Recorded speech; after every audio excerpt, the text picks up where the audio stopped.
The Big Wave by Pearl S. Buck.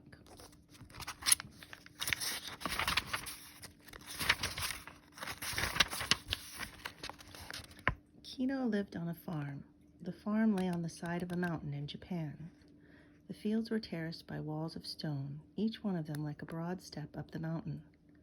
Centuries ago, Kino's ancestors had built the stone walls that held up the fields.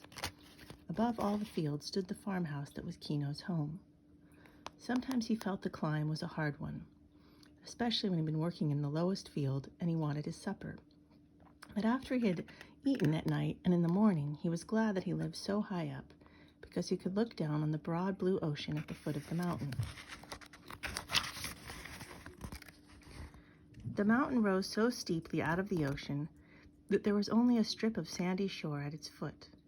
Upon this strip was the small fishing village where Kino's father sold his vegetables and rice and bought his fish.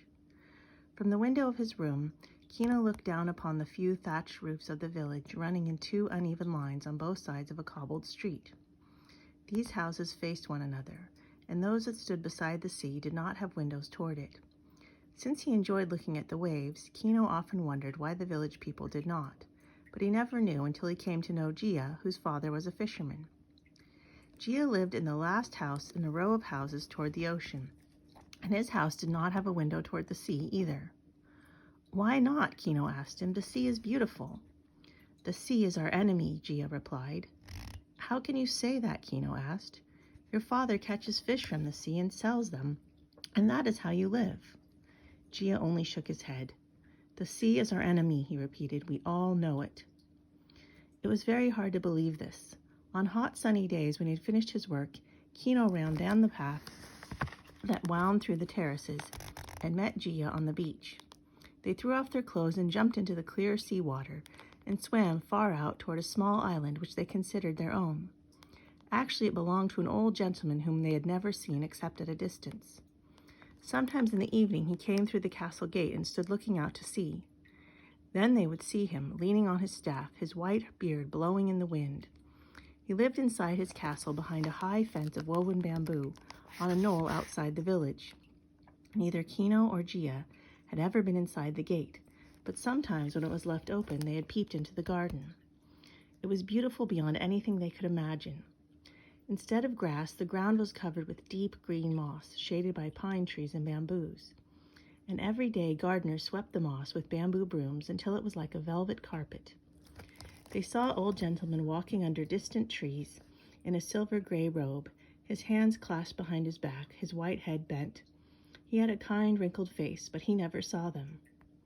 "I wonder if it is right for us to use his island without asking," Kino asked today when they reached its beach of smooth white sand.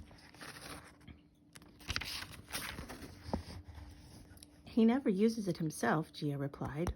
"Only the sacred deer live here." The island was full of sacred deer. They were not afraid, for no one hurt them. When they saw the two boys, they came to them, nuzzling into their hands for food. Sometimes Kino tied a little tin can of cakes about his waist and brought them with him to feed the deer. But he seldom had a penny, and now he reached high and picked the tender shoots of the rushes for them. The deer liked these very much, and they laid their soft heads against his arm in gratitude. Kino longed to sleep on the island some night, but Gia was never willing. Even when they spent only the afternoon there, he looked out over the sea often. "What are you looking for?" Kino asked. "Only to see that the ocean is not angry," Gia replied. Kino laughed. "Silly," he said, "the ocean cannot be angry." "Yes, it can," Gia insisted. "Sometimes the old ocean begins to roll in his ocean bed and to heave up his head and shoulders, and the waves run back and forth. Then he stands upright and roars, and the earth shakes under the water. I don't want to be on the island then." "But why should he be angry with us?" Kino asked. "We are only two boys and we never do anything to him." "No one knows why the ocean grows angry," Gia said anxiously. But certainly the ocean was not angry this day. The sun sparkled deep into the clear water, and the boys swam over the silvery surface of the rippling waves. Beneath them, the water was miles deep. Nobody knew how deep it was, for however long the ropes that fishermen let down, weighted with iron, no bottom was ever found. Deep the water was, and the land sloped swiftly down to that fathomless ocean bed. When Kino dived, he went down, down, down, until he struck icy still water. Today, when he felt the cold grasp his body, he understood why Gia was afraid, and he darted upward to the waves and the sun. On the beach, he threw himself down and was happy again, and he and Gia searched for pebbles, blue and emerald, red and gold. They had brought little baskets woven like bags, which they had tied with string around their waists, and these they filled with the pebbles. Gia's mother was making a pebble path in her rock garden, and nowhere were the pebbles so bright as on Deer Island. When they were tired of the beach, they went into the pine forest behind it and looked for caves. There was one cave that they always visited. They did not dare to go too deep into it, for it stretched downward and under the ocean. They knew this, and at the far end they could see the ocean filling it like a great pool, and the tides rose and fell. The water was often phosphorescent and gleamed as though lamps were lighted deep beneath the surface. Once a bright fish lay dead on the rocky shore. In the dark cave it glittered in their hands, but when they ran with it into the sunshine, the colors were gone and it was gray. When they went back into the cave, it was bright again. But however good a time they had had on the island, Gia often looked at the sun. Now he ran out on the beach and saw it sinking toward the west, and he called to Kino, "Come quickly, we must swim home." Into the ocean, ready with sunset, they plunged together. The water was warm and soft and held them up, and they swam side by side across the broad channel. On the shore, Gia's father was waiting for them. They saw him standing, his hand shading his eyes against the bright sky, looking for them. When their two black heads bobbed out of the water, he shouted to them and waded out to meet them. He gave a hand to each of them, pulling them out of the white surf. "You have never been so late before, Gia," he said anxiously. "We were in a cave, Father," Gia said. But Gia's father held him by the shoulders. "Do not be so late," he said, and Kino, wondering, looked at him and saw that even the strong fisherman was afraid of the anger of the sea. He bade them good night and climbed the hill to his home, and found his mother ready to set the supper on the table. The food smelled delicious: hot, fragrant rice, chicken soup, brown fish.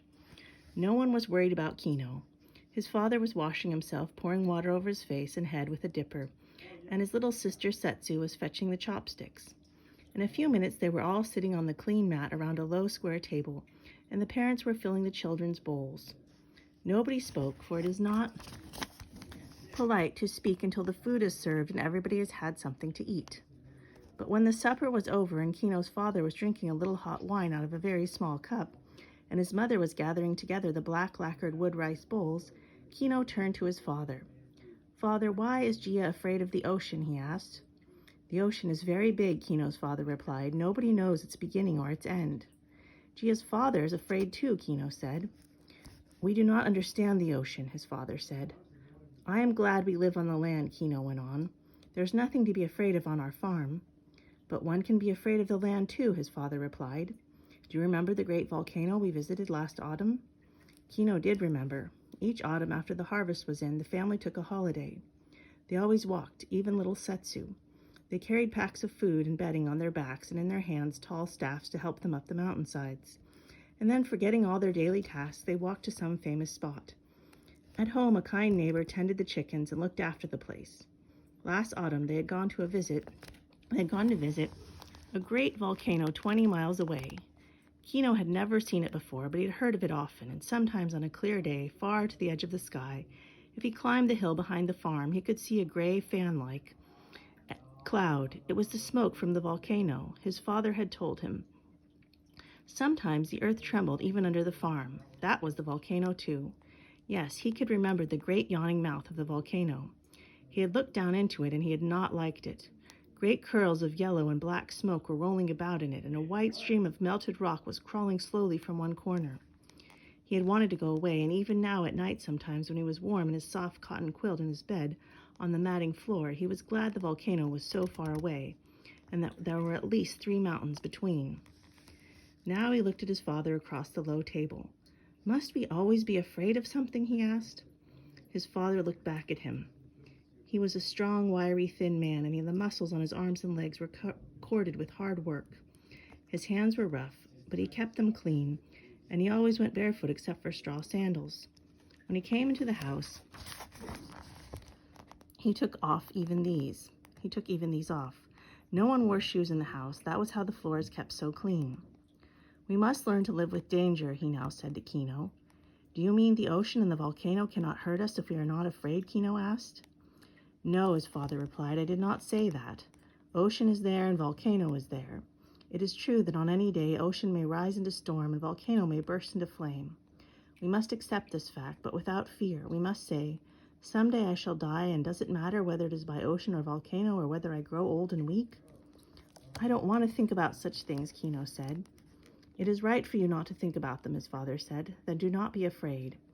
When you are afraid, you are thinking about them all the time. Enjoy life and do not fear death. That is the way of a good Japanese." There was much in life to enjoy. Kino had a good time every day. In the winter, he went to a school in the fishing village, and he and Gia shared a seat. They studied reading and arithmetic and all the things that other children learn in school. But in the summer, Kino had to work hard on the farm, for his father needed help. Even Setsu and the mother helped when the rice seedlings had to be planted in the flooded fields on the terraces. And they helped, too, when the grain was ripe and had to be cut into sheaves and threshed. On those days, Kino could not run down the mountainside to find Gia. When the day was over, he was so tired he fell asleep after his supper. We will stop there and pick up again later.